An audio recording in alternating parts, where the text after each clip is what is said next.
Welcome back everyone, welcome to civil services study. देखिए UPPSC की test series चल रही थी, 76 टेस्ट कंप्लीट हो गए थे उसमें। यह है टेस्ट नंबर 77। इंपॉर्टेंट होंगे प्रश्न, तो चलिए स्टार्ट करते हैं। एक प्रश्न पढ़ने के बाद 2 से 3 सेकंड का टाइम मिलेगा, अपना सोच के रखिएगा कि आंसर क्या होगा। चलिए स्टार्ट करते हैं। आज है 8 जून 2020।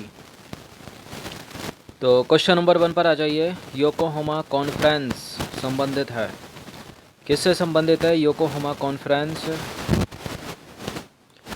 बताइए।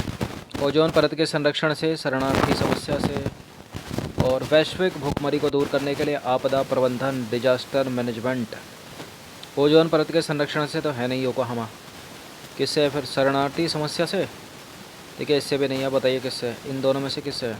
डी से है, आपदा प्रबंधन डिजास्टर मैनेजमेंट से। तो 1994 में जापान के योकोहामा नगर में आपदा प्रबंधन के संबंध में एक विश्व कॉन्फ्रेंस हुई। इस कॉन्फ्रेंस में विश्व में आने वाली विभिन्न आपदाओं से निपटने के लिए कुछ ठोस कदम उठाए गए। बाद में इसे ही योकोहामा रणनीति तथा अधिक सुरक्षित संसार के लिए कार्य योजना कहा गया। चलिए क्वेश्चन नंबर 2 पर आ जाइए। निम्नलिखित में से कोई एक जो है असत्य है इन चारों में से। प्राकृतिक आपदाओं को 4 प्रकार से वर्गीकृत किया गया है। बर्फानी तूफान एक जलीय आपदा है। बर्फानी तूफान, तड़ित झंझा, तीव्र वर्षा पृथ्वी के ट्रोपोस्फियर मंडल में आते हैं। उपरोक्त में से कोई नहीं। ट्रोपोस्फियर, देखिए सबसे पहले ट्रोपोस्फियर है क्षोभ मंडल, उसके ऊपर स्ट्रेटोस्फियर, इसमें ओजोन लेयर पाई जाती है। उसके ऊपर क्या है? आयनोस्फियर, फिर हेक्सोस्फियर, इस तरह से चलता है ना। तो सभी मौसमी घटनाएं जो हैं वो बिल्कुल ट्रोपोस्फियर में होती हैं, क्षोभ मंडल में होती हैं। करेक्ट है यहाँ पर सी। सब प्राकृतिक आपदाओं को 4 प्रकार से वर्गीकृत किया गया, ये भी करेक्ट है। बर्फानी तूफान एक जलीय आपदा थोड़ी है। बर्फानी तूफान तो एक वायुमंडलीय आपदा है ना, तो यहाँ पर भी गलत है। चलिए देखते हैं इसको। तो विकल्प भी देखिए असत्य, क्योंकि बर्फानी तूफान एक वायुमंडलीय आपदा है। प्राकृतिक आपदाओं को 4 प्रकार से वर्गीकृत किया जाता है: वायुमंडलीय आपदा, भौमिक आपदा, जलीय आपदा और जैविक आपदा। वायुमंडलीय प्राकृतिक आपदाओं के अंतर्गत बर्फानी तूफान, तड़ित झंझा, टॉर्नेडो, उष्णकटिबंधीय चक्रवात, सूखा बहुत तबाही मचा रहे हैं आजकल ये, और करकापात, पाला, लू, शीतलहर को शामिल किया गया है। तो ये क्या है? वायुमंडलीय प्राकृतिक आपदा। अब आ जाइए क्वेश्चन नंबर 3 पर। निम्नलिखित में से भारत के कौन से क्षेत्र अति अधिक क्षति जोखिम भूकंपीय क्षेत्रों के अंतर्गत आते हैं? अति अधिक मतलब सबसे ऊपर, जिनमें सबसे ज़्यादा भूकंप आते हैं और आते ही रहते हैं। गुजरात का कच्छ, पश्चिमी हिमालय, कश्मीर वैली और उत्तर पूर्वी क्षेत्र। देखिए ये प्रश्न कई बार टकराया है। कश्मीर वैली तो है इसमें, पश्चिमी हिमालय है, पश्चिमी हिमाचल है पश्चिमी हिमाचल है, और उत्तर पूर्वी क्षेत्र भी है इसमें, और कच्छ की, गुजरात का कच्छ भी है। सारे के सारे डी है इसका उत्तर। तो देखिए भारत को 5 भूकंपीय क्षेत्रों या जोन में बांटा गया है।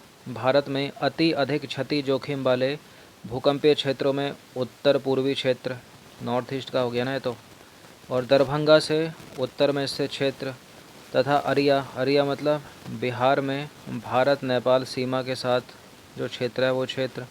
उत्तराखंड आ जाएगा इसमें, पश्चिमी हिमाचल प्रदेश, और उसमें भी धर्मशाला के चारों ओर का एरिया, कश्मीर वैली और कच्छ गुजरात का शामिल है अति अधिक जोखिम के अंतर्गत, जो हिलते ही रहते हैं कभी ना कभी। क्वेश्चन नंबर 4 पर आ जाइए। निम्नलिखित कथनों पर विचार करना। 3 स्टेटमेंट है यहाँ पर, बताना कि इनमें से कौन सा करेक्ट होगा। पहला स्टेटमेंट है, इंडियन प्लेट प्रति वर्ष उत्तर व उत्तर पूर्व दिशा में 1 सेंटीमीटर खिसक रही है। उत्तर में यूरेशियन प्लेट स्थित है जो इसके अवरोध पैदा कर रही है, इसके लिए अवरोध पैदा कर रही है। इसके लिए किसके लिए? इंडियन प्लेट के लिए। हिमालय और भारत के उत्तर पूर्वी क्षेत्रों में अधिक भूकंप आने का मुख्य कारण भारतीय प्लेट का यूरेशियन प्लेट की तरफ लगातार खिसकना है। कौन सा करेक्ट है इसमें? देखिए थर्ड वाला तो बिल्कुल करेक्ट है। पहला वाला, इंडियन प्लेट प्रतिवर्ष उत्तर व उत्तर पूर्व दिशा में 1 सेंटीमीटर खिसक रही है, करेक्ट है ये भी। अगर ये पश्चिम और पश्चिम, दक्षिण पश्चिम हो जाता तो गलत हो जाता। उत्तर में यूरेशियन प्लेट स्थित है और इसके लिए अवरोध पैदा कर रही है। इसके किसके लिए? इंडियन प्लेट के लिए। सारे के सारे करेक्ट हैं, डी है इसका उत्तर। तो देखिए, इंडियन प्लेट प्रतिवर्ष उत्तर व उत्तर पूर्व दिशा में 1 सेंटीमीटर खिसक रही है, परंतु उत्तर में स्थित है यूरेशियन प्लेट इसके लिए अवरोध पैदा कर रही है। परिणाम क्या हुआ इसका? इन प्लेटों के किनारे लॉक हो जाते हैं और कई स्थानों पर लगातार ऊर्जा जो है वो संग्रहित होती रहती है। ये जो संग्रह ऊर्जा है ये क्या करती है? तनाव पैदा करती है। तनाव बढ़ता जाता है और दोनों प्लेटों के बीच लॉक टूट जाता है और एकाएक ऊर्जा मोचन से क्या होता है? हिमालय के चाप के साथ भूकंप आते हैं। तो पता चला भूकंप कैसे आते हैं?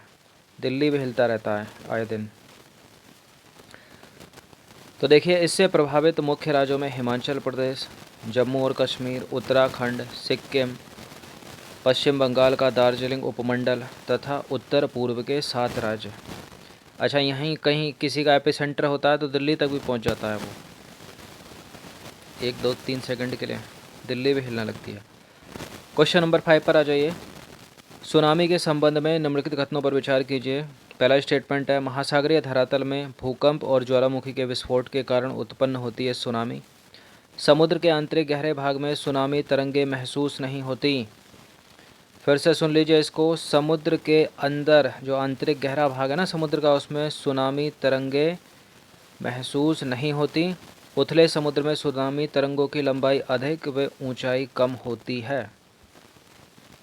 पहला करेक्ट है, दूसरा करेक्ट है, तीसरा वाला जो गलत है, और हमको ढूंढना भी गलत ही है। यहाँ देखना बहुत ज़रूरी है वरना प्रश्न कुछ का कुछ हो जाएगा। तो देखिए, उथले समुद्र में सुनामी तरंगों की लंबाई कम होती है और ऊंचाई अधिक होती है। इंटरचेंज करोगे तो करेक्ट होगा, वरना गया। तो देखिए, कथन 3 यहाँ पर जो है वो असत्य है।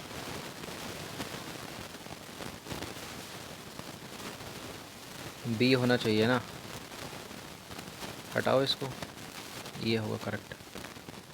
तो देखिए, कथन 3 असत्य, क्योंकि जब सुनामी उथले समुद्र में प्रवेश करती है तब सुनामी तरंगों की लंबाई कम होती चली जाती है और तरंग की ऊंचाई बढ़ती जाती है। कई बार तो इसकी ऊंचाई 15 मीटर या इससे अधिक भी हो सकती है, जिससे तटीय क्षेत्रों में भीषण विध्वंस होता है और इसलिए इन्हें उथले जल की तरंगें भी कहते हैं। तो ये जो लिखा है ना कि तरंगों की लंबाई अधिक होती है, तो तरंगों की लंबाई कम होती है, ऊंचाई अधिक हो जाती है इनकी। गलत ढूंढना है तो गलत है इसका ऑप्शन नंबर बी। अब आ जाइए क्वेश्चन नंबर 6 पर। निम्नलिखित कथनों व कारण पर विचार करना है। 2 हैं यहाँ पर, कथन और कारण। व्याख्या करेगा तो ये होगा, व्याख्या नहीं करेगा तो ये होगा।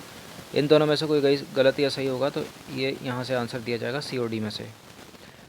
तो कथन क्या कह रहा है? कथन कह रहा है कि भूमध्य रेखा के आसपास प्रचंड उष्णकटिबंधीय चक्रवात उत्पन्न होते हैं। कौन सी है भूमध्य रेखा? यह अपनी पृथ्वी बीच से एक रेखा खींच दी जाती है 0 डिग्री। ऊपर का हो गया उत्तरी गोलार्ध, नीचे का हो गया दक्षिणी गोलार्ध। यह है भूमध्य रेखा, या इसको बोलते हैं 0 डिग्री अक्षांश या फिर विषुवतीय रेखा।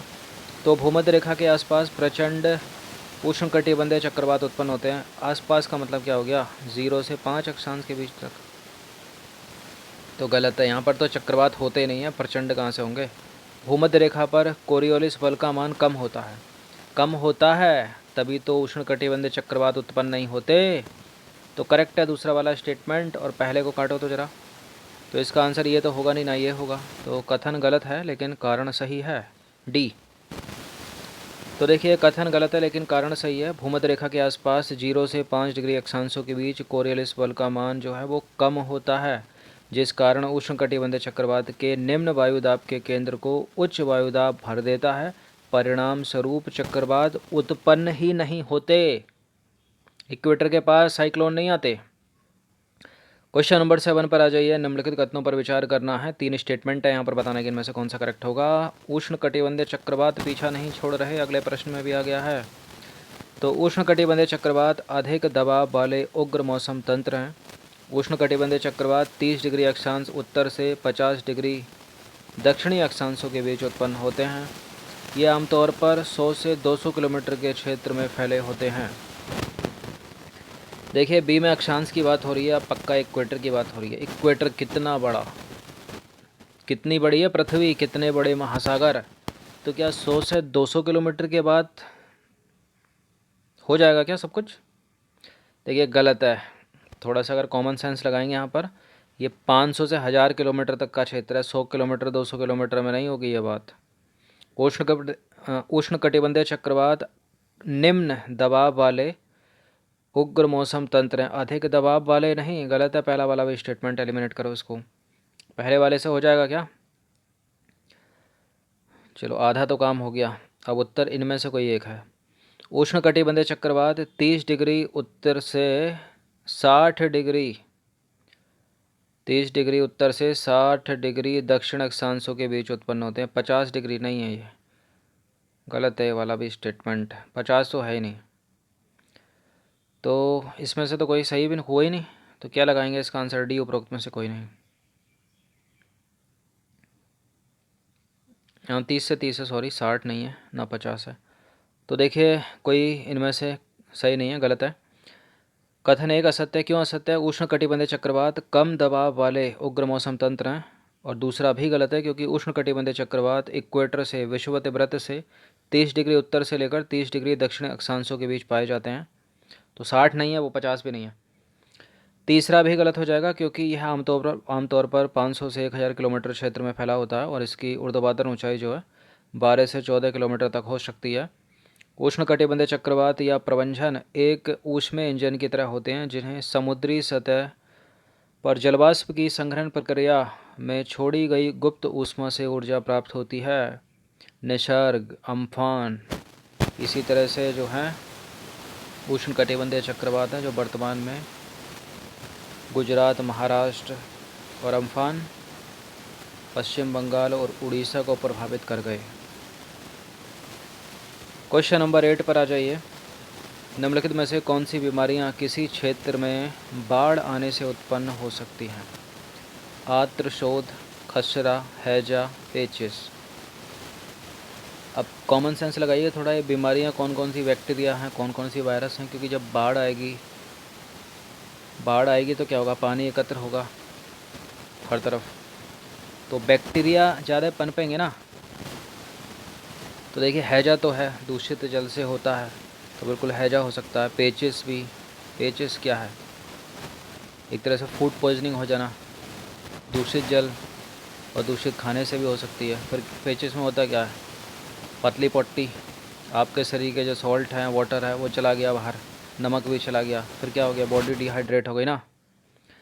आर्द्र शोथ भी है। आर्द्र शोथ मतलब आंत की बीमारी, दूषित जल और ख़राब खाने से होती है। खसरा नहीं है, क्योंकि खसरा तो वायरस से होता है ना, तो खसरे को एलिमिनेट कर दीजिए, खसरा नहीं होगा। 1, 3, 4 हो जाएगा इसका उत्तर, ऑप्शन नंबर बी। तो देखिए बाढ़ग्रस्त क्षेत्रों में कई तरह की जल जनित बीमारियां फैल जाती हैं, जैसे हैजा, आर्द्र शोथ, पेचिस, हेपेटाइटिस आदि। खसरा रोग बच्चों को होने वाला एक वायरस जनित रोग है, विषाणु जनित रोग है। 10वें प्रश्न, क्वेश्चन नंबर 9 पर आ जाइए। निम्नलिखित पर विचार करना है। हीमोफीलिया, वर्णांधता, स्मॉल पॉक्स। अब बताना उपरोक्त में से कौन से जो हैं जेनेटिक डिसीज़ हैं, आनुवांशिक रोग हैं। देखिए हीमोफीलिया एक जेनेटिक डिसीज़ है और आनुवांशिक रोग है। वर्णांधता को बोलते हैं कलर ब्लाइंडनेस। रेड, ग्रीन और ब्लू में जो है कलर ब्लाइंड व्यक्ति अंतर नहीं कर पाता, ये भी एक आनुवांशिक रोग है। स्मॉल पॉक्स तो वायरस से होने वाली बीमारी है ना। स्मॉल पॉक्स एक वायरस जनित रोग है जो इरेडिकेट कर दिया भारत से। यह प्रश्न यूपीएससी सिविल सर्वे में पूछा जा चुका है कि इनमें से कौन सी बीमारी भारत से उन्मूलित हो चुकी है, तो स्मॉल पॉक्स भी था उसमें एक उत्तर, तो वो करेक्ट था वहाँ पर। तो आनुवांशिक रोग इसमें केवल 1 और 2 हो जाएंगे, थर्ड को एलिमिनेट कर दो क्योंकि ये वायरस जनित बीमारी है।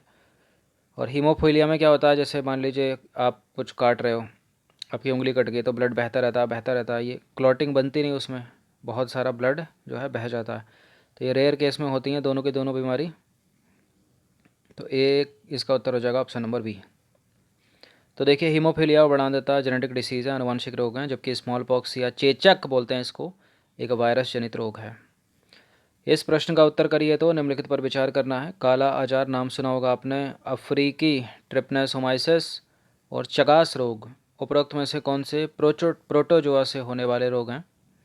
अगर इसमें मलेरिया होता तो वो भी प्रोटोजोआ, मादा एनाफ्लीज मच्छर, डेंगू होता वो वायरस हो जाता। तो बिल्कुल काला आजार जो है प्रोटोजोआ है। चगास रोग भी प्रोटोजोआ से होने वाली है। अफ्रीकी ट्रिपनेसोमाइसिस भी इसको निंद्रालु बीमारी भी बोलते हैं। ये भी प्रोटोजोआ के कारण होती है। मलेरिया होता वही प्रोटोजोआ के कारण। अगर दाद होता दाद तो वो होता प्रोटोजोआ, वो फंगस होता, कवक होता, वो कवक से होने वाली है। तो सारे की सारी हैं, तीनों के तीनों करेक्ट हैं। ये डी है इसका उत्तर, उपरोक्त सभी। तो 10 प्रश्न थे इंपॉर्टेंट यूपीपीएससी के लिए, अच्छे से इसका रिवीजन कर लीजिएगा। इन प्रश्नों की प्रकृति बिल्कुल वैसी है जैसी पीसीएस की परीक्षाएं मांग करती हैं, चाहे वो यूपी की पीसीएस हो, बिहार हो, उत्तराखंड हो, राजस्थान इत्यादि। चलिए रिवीजन कर लेना अच्छे से। धन्यवाद।